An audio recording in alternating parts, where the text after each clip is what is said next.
Yes, how are you? Oh, you're so nice. You are so nice. Hi, my name is Ed Frawley. This is my dog Anna. I own Leerburg Kennels. I have owned German Shepherds since 1957, and in the last 25 years, I've bred them, probably over 300 litters. In the early 1980s, I competed in AKC obedience competitions, AKC tracking competitions. I put a number of Schutzhund titles on various dogs, and I've trained police service dogs. For 10 years, I was a canine handler on our local sheriff's department. The only reason that I tell you these things is because if you've not already found out, you shortly will, that everyone you talk to is going to have an opinion on how to train your dog. Unfortunately, most people don't have the experience to back up these opinions. The information that I'm going to give you in this training tape is good, solid information. There's a lot of information here. My training video is not designed to be watched once. In fact, you need to watch it again and again and again, because every time you watch it, you're going to pick up a new idea. Your dogs wake up every morning wanting to be loved. They want to be your friend, and in most cases, they want to please you. The job of an owner is to learn how to communicate with his dog so the dog feels secure and so the dog knows that he must mind. I compare the relationship between a dog and an owner as the same as between a child and a parent, or the same as an employee and a boss, where you have a relationship with the boss that is a friendly relationship. I'm often asked by people what my opinion is of obedience classes. I think that there's a place for obedience classes. I'm not sure that it's a good idea to take your dog through a formal obedience class unless the training is correct. The problem with obedience classes are a great many still train in an old-fashioned, in the old-fashioned way where they give the dog the command to heel and then they jerk it on a leash. Crank and jerk methods went out the door a long, long time ago.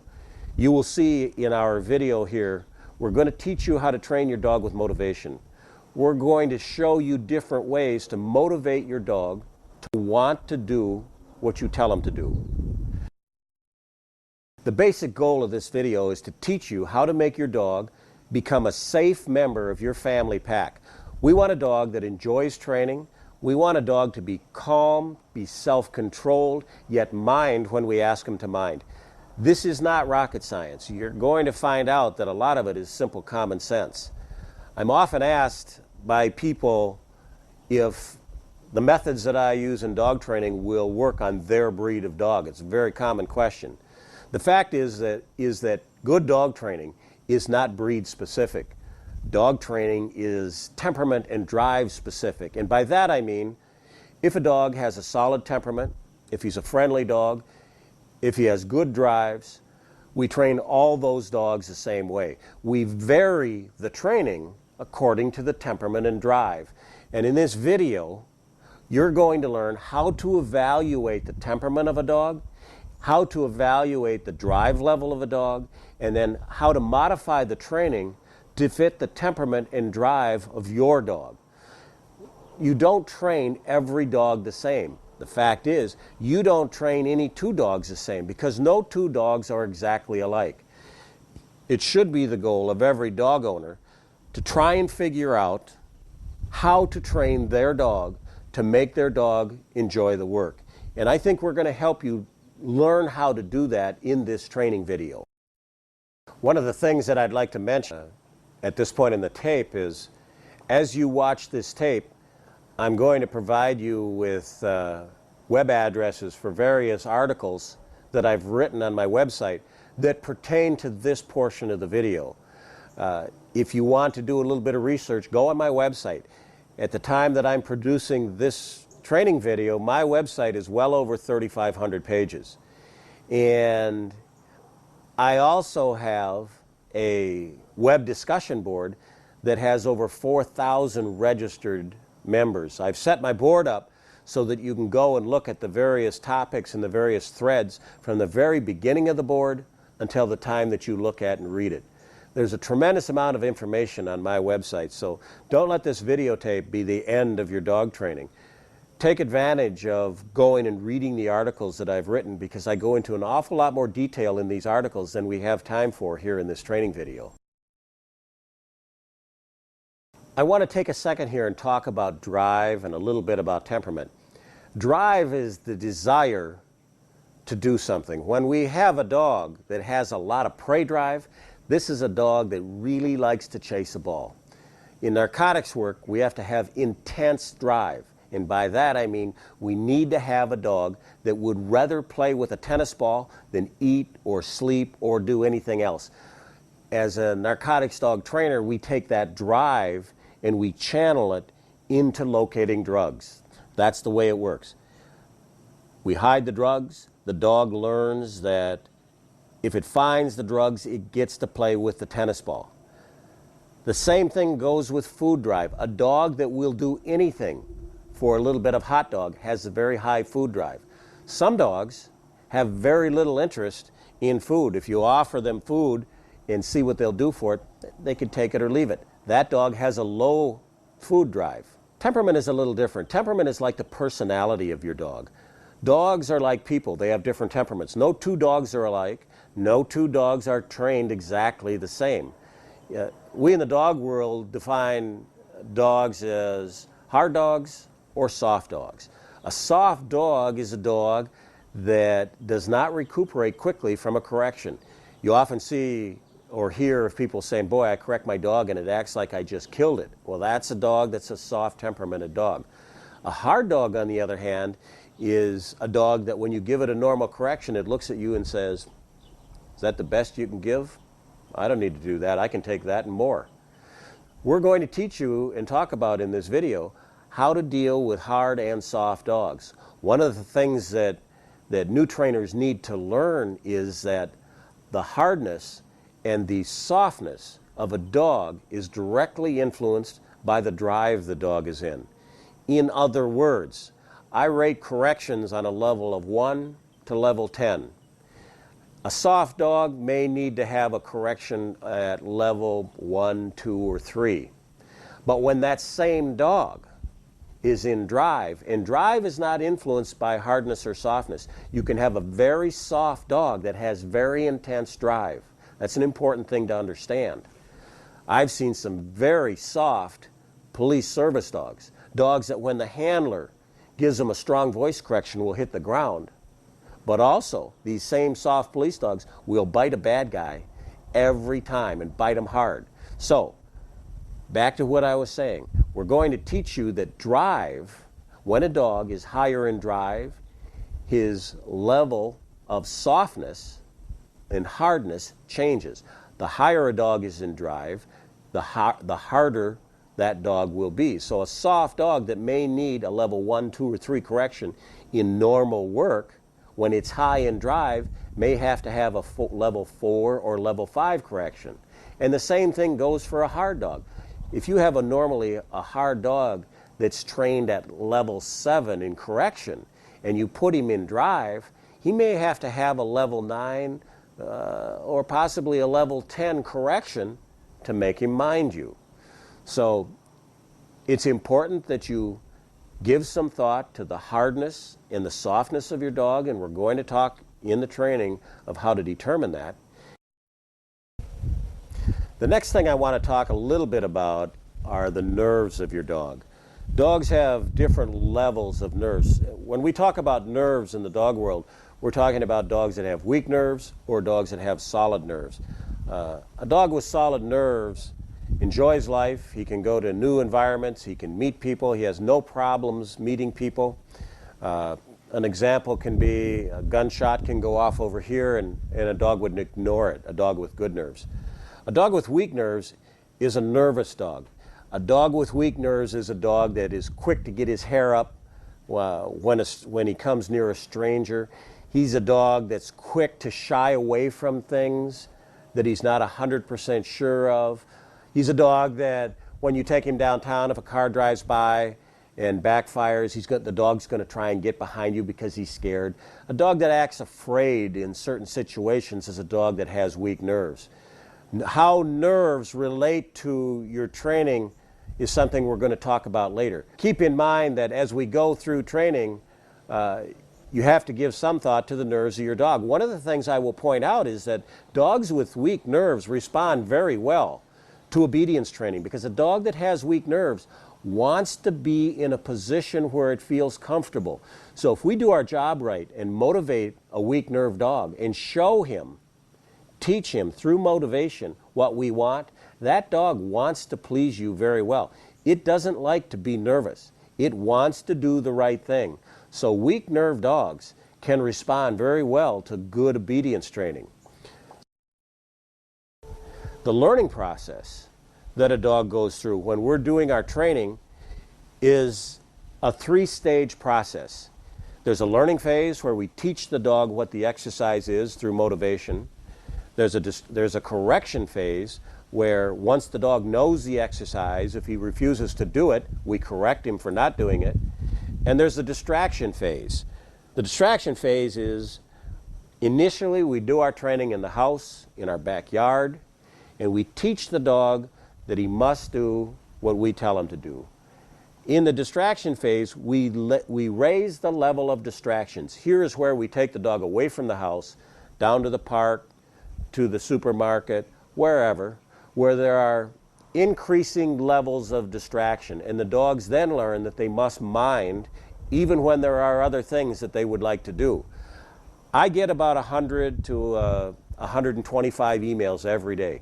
One of the most common things I get in emails are problems that develop when people say, I've taken my dog through obedience class and he minds, but when I take him away from home and we're in the park, this happens or that happens, or when I have to go to a relative's house and I want my dog to mind, he won't mind.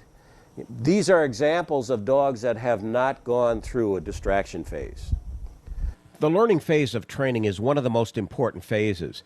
In the learning phase, we teach a dog the meaning of a command with motivation, either for food or a toy, or in rare cases, just praise from the handler. In other words, we teach it that when we say a word, for example, sit, it means put your butt on the ground. I tell people it's like teaching a dog the English language. Experiments have been done that show the average dog has to perform an exercise 30 times before it learns the exercise. It takes a human 7 repeatings before they learn an exercise. I call this the rule of 30. The learning phase is an area where many new trainers often mistakenly cut short. They lose their patience and they assume, after repeating an exercise 15 or 20 times, that the dog should know what they're asking them to do. So they move the dog into the correction and distraction phase. When this happens, we have a bad situation because dogs are being corrected for something that they don't know what they did wrong. Dogs get confused, they get depressed, and in some cases they get mad. Doing this is detrimental to the relationship between the dog and the handler. When you stop and think about it, this is really unfair for the dog. I compare it to a boss who's teaching you how to operate a very complicated piece of machinery. He repeats himself 2 times to show you how to run the machinery, and then, when you make a mistake, he verbally reprimands you and sends you home for the day. How fair is that? Well, the same thing goes for you and your dog. Only with the dog, people are giving physical corrections with a leash and a collar when the dog does something that they don't even understand what they're getting corrected for. Think about it for a second. It's like the boss cuffing you behind the head when you make a mistake. Dogs should only be corrected for refusing to do something that you are 110% sure he knows how to do. Anything less than that is cruel. The next thing we want to talk about is distractions with your dog. Remember what we talked about at the very beginning of the tape. Dogs have a learning phase, a correction phase, and a distraction phase. And a lot of times the correction phase and the distraction phase go hand in hand. I tell new trainers to try and compare distractions to corrections. Let's establish a level 1 through level 10 distraction. It's important that you understand that, like corrections, distractions vary from dog to dog. It's not breed specific, it's not age specific, it's not size specific. It varies from one dog to another dog. With one dog, simply touching the dog can be a distraction. Your voice can be a distraction. Your praise, the level of praise that you use, can be a distraction. Some dogs just need to have, "That's fine." And that same dog, a distraction would be, "Oh, that's good, that's good." That's a distraction for the dog.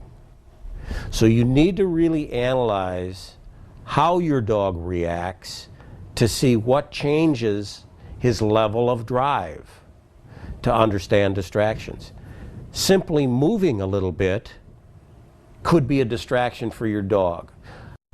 Let's use an example here of a dog in a downstay. You moving a little bit, taking one step, may be enough of a distraction to cause that dog to move. And if it moves, it then needs a normal correction. Now,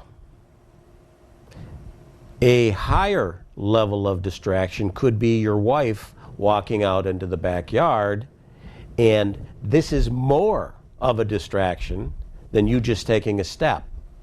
A higher level of distraction could be you dropping a ball behind you, or there's a difference in levels of distraction from you just dropping a ball to showing the dog a ball versus throwing a ball. The higher level of distraction, the higher you have to increase your level of corrections. What you need to do is really sit down someday, give some serious thought to your dog, and say, okay, these are the different levels of distraction that I have to work with.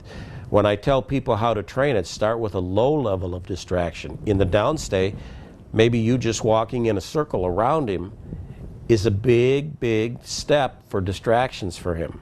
Or you taking 2 steps back or 3 steps back is a big level of distraction for him. So gradually increase your levels of distraction. Get it to the point where you can work in your backyard, where you control the distractions that your dog is introduced to. And when your dog can work in your backyard under all the distractions that you can think of, then it's time to maybe take him to the front yard. Or then it's time to maybe take him to the park early in the morning when nobody's there. So, think in terms of training and a training schedule as to levels of distraction. This section of the video deals with corrections and how to administer corrections to your dog. Anyone can go out and correct a dog. That's easy to do. But it takes some education to learn how to do it properly. You need to understand what kind of a collar to use on that specific dog. You need to know when to give a correction, what to give a correction for, and how hard to give a correction for that specific dog and what he's doing at that exact time.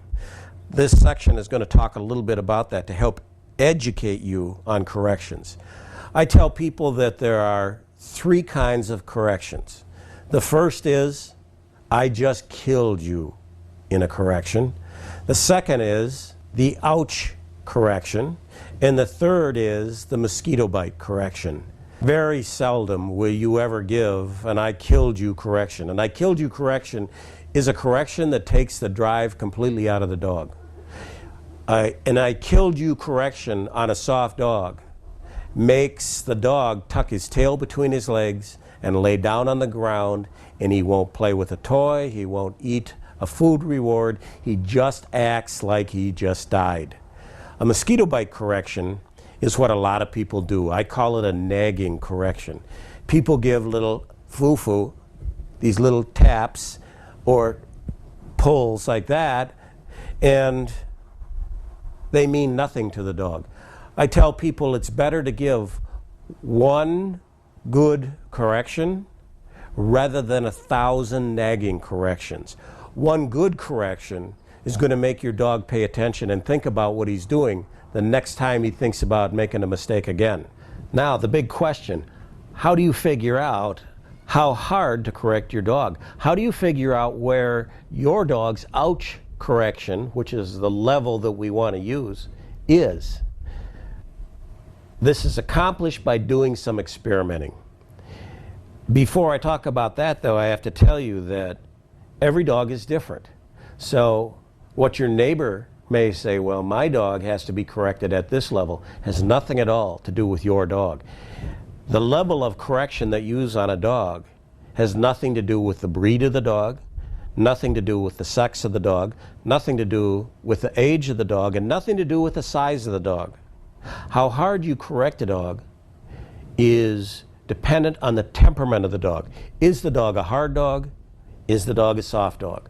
A hard dog is a dog that when you give him a correction, he looks at you and he says, is that the best you can do? A soft dog is a dog, when you give him a correction, a normal correction, they hit the ground, tuck their tail, and act like you just beat him to death. So, you need to start by experimenting with corrections to see where your dog's ouch correction is. Start at level 2 or level 3. Not much of a correction. When the correction isn't hard enough, the dog won't stop doing what you want him to stop doing. He may stop for a second or so, maybe give you just a second of eye contact, and then go right back to doing what he was doing. That's not a hard enough correction. I want to administer a correction that will stop the dog from doing what he was doing before. I want the dog to remember next time, I better stop this or I'm going to get a correction like I got last time. And the correction can't be so hard that the dog will just shut down and quit working. So there's a fine line here. If you have a dog that likes food and you correct it and it won't eat food, that correction was too hard. Obviously not a ouch correction. That's a killed me correction. If you have a dog that's really crazy for a ball and you give him a correction and he won't play with a ball, that correction's too hard. So we want to correct at a level where the dog just says, ouch, okay, I'll do it, and not at a level that says, I'm really hurt, I don't want to do this, I don't want to be here. And we want to correct hard enough so the dog just doesn't say, okay, and then goes right back and does what he wants to do. So you have to determine how hard to correct your dog. One of the points that you need to keep in your mind here is, people ask me, well, when is my dog ready for a correction? The dog is ready for a correction when you know 100% in your mind that when you tell him to do something, he knows how to do that command. There can be no question here. The dog has to know and understand the command that you give him. If he then gives you the finger and goes and continues doing and doesn't mind it, that dog needs a correction. If the dog doesn't understand the command, it's not fair to correct him for not following your orders. It's pretty common sense. Dog training isn't rocket science. So, ask yourself, does he understand it? Yes, he does. Then he deserves a correction. Then how hard should the correction be? Well, we have to move through the different levels to see where he is. The ouch correction is the level of correction that you want to use on your dog. So the question people are asking themselves is, well, how do I figure out what level is the ouch correction for my dog? That's a good question, because corrections and the levels of correction that you need for dogs is not breed specific, it's not size specific, it has to do with the hardness and softness of a dog. I have seen 100-pound dogs that require less of a correction than 20-pound dogs. My mother used to have a poodle that required a very hard correction to get the ouch correction. Whereas on a soft dog, you may only have to give, on a scale of 1 to 10, a level 2 or a level 3 correction to accomplish the same thing. So it's up to you to determine what level to use. How do you do it? The correct way to do it is start at what you would consider a level 2 or a level 3 correction. Give the dog a correction and see if it gives you the kind of response that you want. A dog that when you give it a correction, he just stops what he's doing just for a second or two, maybe gives you eye contact, and then goes right back to doing what he was doing, that was not a hard enough correction. You need to jack it up to maybe level 4 or level 5.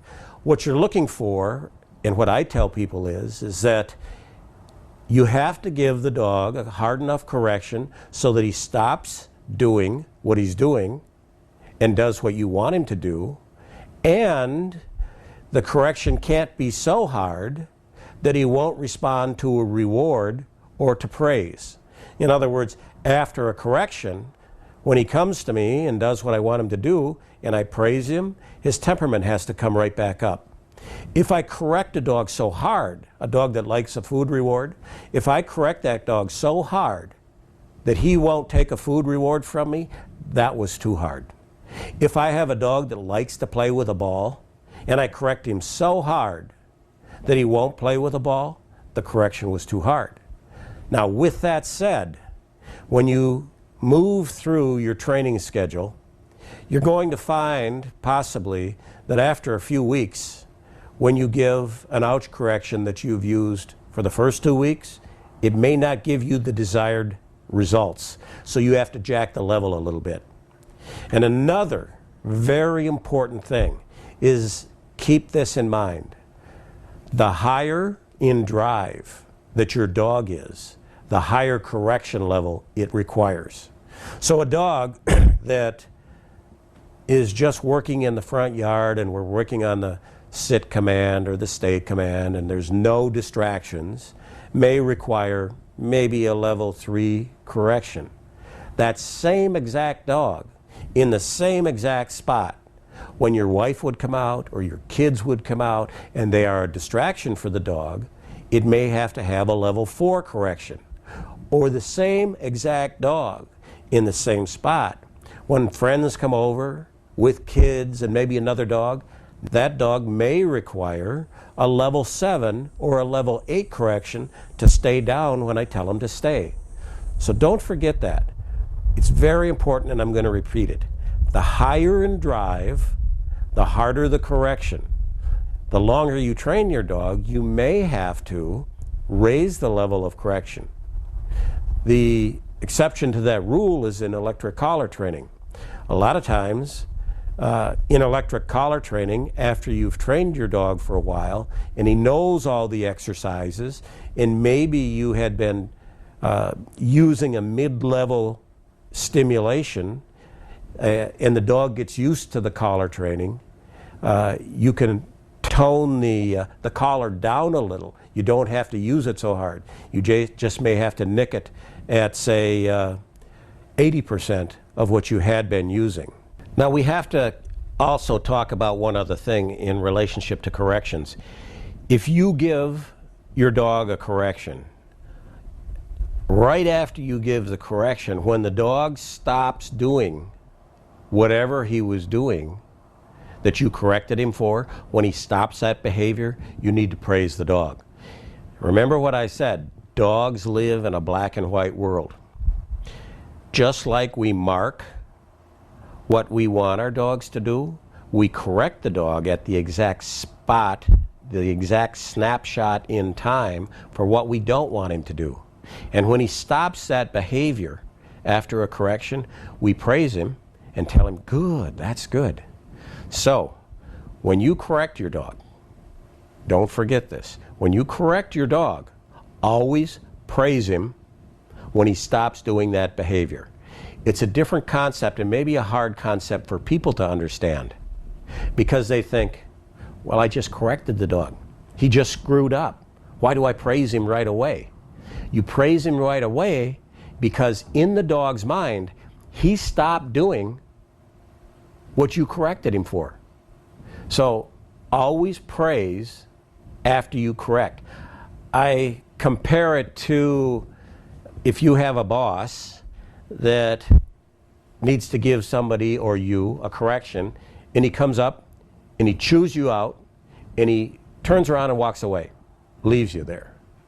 Compare that to the same guy, to the same situation where a boss comes up, he chews you out for doing something wrong, and then he says, okay, I know you can do better than that. I know you want to do better than that. You just made a mistake. Let's put it behind us and move on. That's how the praise works with your dog. So when you correct your dog and it stops that behavior, that's fine. Good. Good boy. Always praise after a correction. Now we need to talk about how to correct a dog. This is a big thing with new handlers. A correction is a pop on the leash.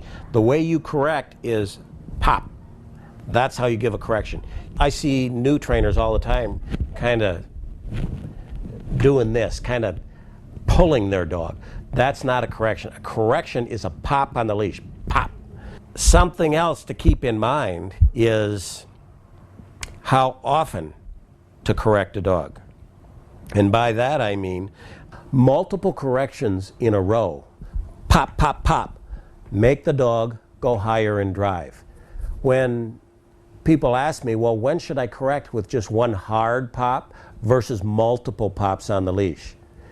When you want to take the drive out of your dog, for example, when you tell a dog to lay down and he gets up, you go up to him calmly and you give him one hard pop. No, down.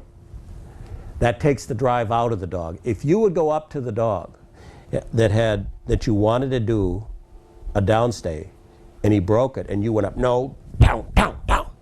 Multiple corrections make a dog hectic and they make him go higher in drive.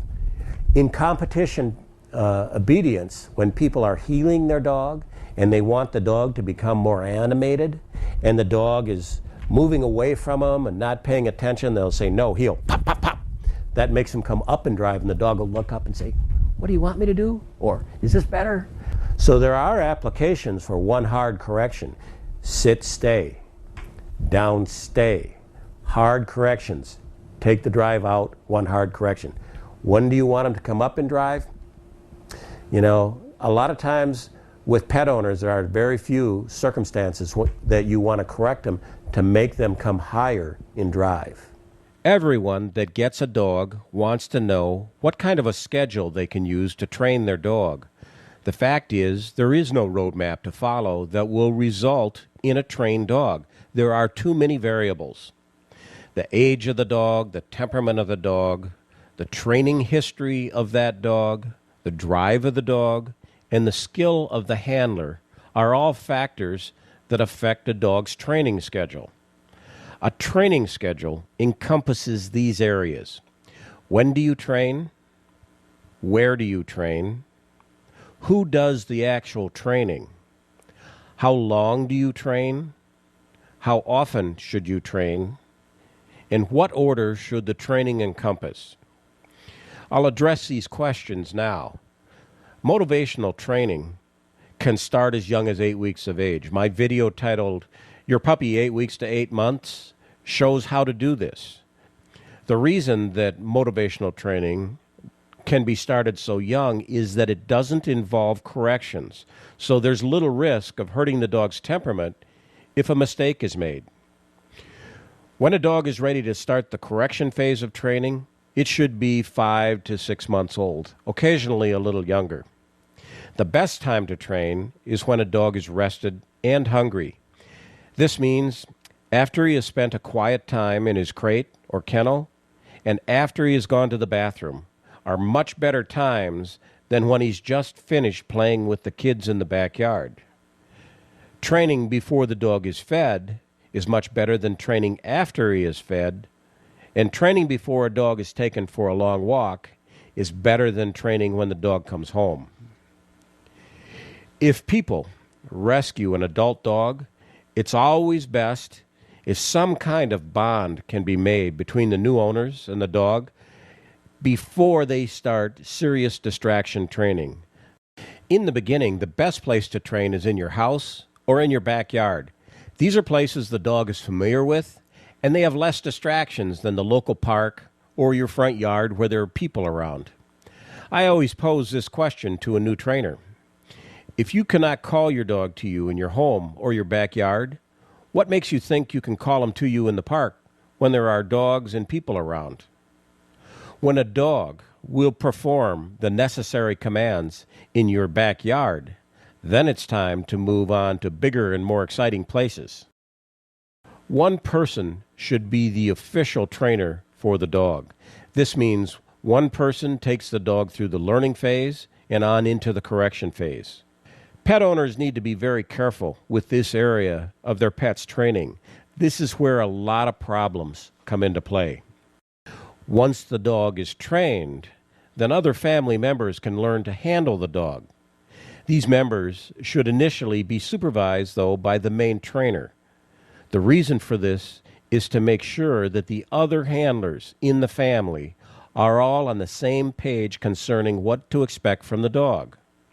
It would not be fair for a family member to take a particularly halfway trained dog to the park and expect him to come with recalls when the dog is not even ready to do recalls in the backyard yet. Training sessions should be very short. 2 or 3 minute sessions several times a day are perfect. When people tell me they train their dog for 15 or 20 minutes every night, I can almost guarantee you that their dog does not like obedience training. So this is really important. It's 100 times better to do several short training sessions a day than one long one. The time between these sessions is determined by what you're training. When we're working on marker training with food rewards, the break between these sessions can be short, 30 minutes. But when the training is focused on distraction and correction phases of training, then the sessions should be spaced out further apart, probably by several hours. What order to train the exercises is a difficult question because, again, there are so many variables. The first thing a new dog owner needs to do is to establish a bond with his dog. I could do an entire training video on building the bond between a dog and his handler. But it begins with one person in the family being responsible for the training, for the feeding, and for grooming the dog. These 3 areas are the first steps to building a bond with an adult dog that comes into your home. A dog can initially be taught right off the bat to walk on a lead without pulling. If it's an adult dog that pulls, then get a prong collar and a good leash and begin to establish your pack order. This dog will self-correct when he pulls on the lead when you take him for a walk. Right off the bat, pack rules need to be established on living conditions for a dog when it comes into the home. This means no dogs on furniture, dogs eat last, they go downstairs last, they go through doors last, etc., etc., etc. These are all covered in my article titled Dealing with the Dominant Dog.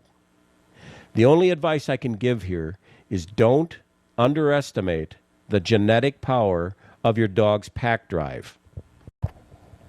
The actual training for every dog should begin with marker training. If you're not familiar with this term, you will be when you get through with the training section of this video. I start with on-leash sit, down, stay, and come training. You will be the one to write the book on the actual training schedule for you and your dog. I recommend people keeping training logs. Get a notebook, write down your thoughts after you train. When you're sitting around at night, Think about the issues that came up in training that day. Think about solutions to the problems you saw.